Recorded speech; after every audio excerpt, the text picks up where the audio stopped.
basobya mu kutereka basonyiwe bagenda ku improving era oligendo.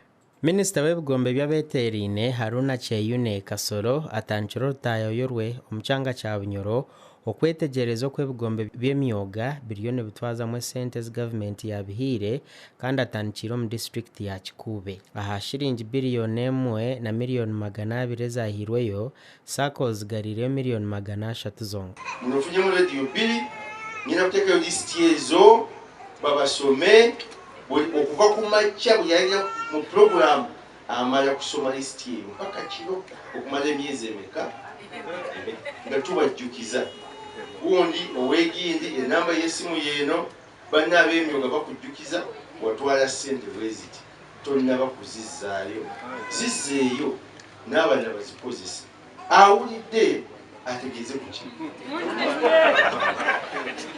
SACCO zaheebwa amezi 2 okuba bashashwire sente ezi kandi abararemwe nibaza okutandika okutwarwa mu bihome. Awo nga tubasiba tukola ki nawe nosanze wali evubuka lyatwala ezaba bamakanika bazigabana basatu ababiri ne bazza dyo ne lisirika eryo dipisa nyambi tulikutte vi era tuliraze mu bantu. Minisita yaraagira polisi okukomwa John Paul Mugabe chairman w'ekigombe ky'omwoga ogwa makanika ekyabuhanguzi constituency mechanics emyoga SACCO ahabwo kubuzaabuza empiiha. Kumakya muwadde leero n'ekiro kumakya okuwera saawa 4 nga tibasasudde ssente ezo Kampala. Ebyo byange kambiweeyo sikyalina kyakukola. Osasula ebibande njazisasula miliyoni ngammekeza? Miliyoni 6.6. 6.6 zaali miliyoni 6.8 nasasalako emitwalo 4. Naye mu kusooka nawulira nga bagamba nti gwe otola miliyoni 15. Nedda sewo.